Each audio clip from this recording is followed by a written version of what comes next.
올해 총선에 적용할 선거구 획정안이 국회로 넘어왔지만 획정안이 담긴 선거법이 오늘 본회의에서 처리될 가능성은 갈수록 불투명해지고 있습니다.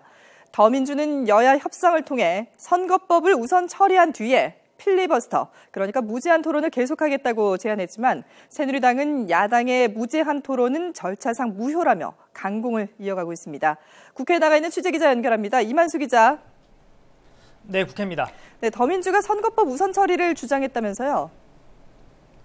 네, 그렇습니다. 더민주는 오늘 오후 국회에서 의원총회를 열고 테러 방지법 저지를 위한 무제한 토론, 필리버스터 중단 여부를 집중 논의했는데요.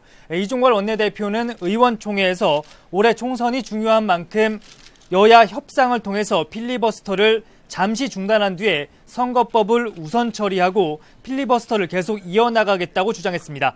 이어 새누리당이 테러 방지법에 대한 최소한의 수정안에 대한 재협상에 임한다면은 무제한 토론 종료 시점을 앞당길 수 있을 것이라고도 강조했습니다.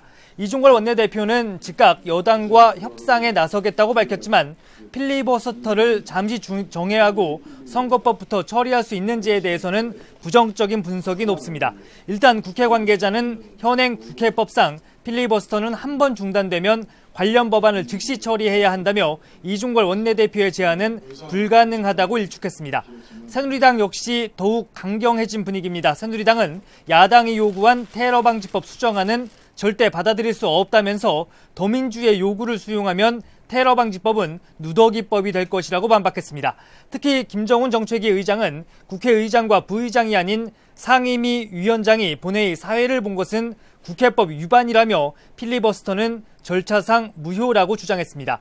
이어 야당 의원들이 언론에 나와서 허위사실을 너무 많이 유포하고 있다면서 허위사실 유포에 의한 명예훼손 혐의로 당 차원에서 고발 조치하겠다고 강조했습니다. 이처럼 여야의 주장이 첨예하게 맞서면서 오늘로 예정됐던 선거구 획정안의 본회의 처리도 갈수록 불투명해지고 있고 여야의 총선 일정도 차질을 빚을 가능성이 높아지고 있습니다. 네, 여야의 총선 일정이 차질을 빚을 가능성이 높다고 했는데 지금 여야 내부에서 공천 갈등도 상당히 확산되고 있죠? 네, 그렇습니다. 먼저 새누리당은 이른바 살생부설 논란이 갈수록 확산하고 있습니다. 정두원 의원이 김무성 대표에게 직접 관련된 이야기를 들었다고 밝히고 김 대표는 이를 적극 부인하면서 진실게임 양상으로 치닫고 있는데요.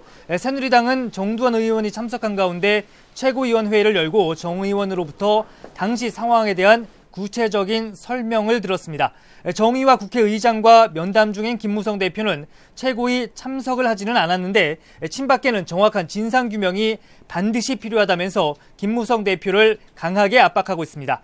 더민주는 조금 전 당무위원회의를 열고 공천 관련 당규를 수정하기로 의견을 모았습니다. 더민주는 당무위의 선거 관련 권한을 김종인 대표가 이끌고 있는 비상대책위원회에 모두 위임하기로 했습니다. 사실상 올해 총선과 관련한 권한 대부분은 김종인 대표가 행사할 것으로 보이는데요. 특히 김 대표는 컷오프를 통해 공천에서 배제하기로 한 의원 가운데 일부는 구제해야 한다는 뜻을 밝혀서 문희상, 홍일학 의원 등에 대한 구체적인 구제 방안이 논의될지 주목됩니다. 지금까지 국회에서 YTN 이만수입니다.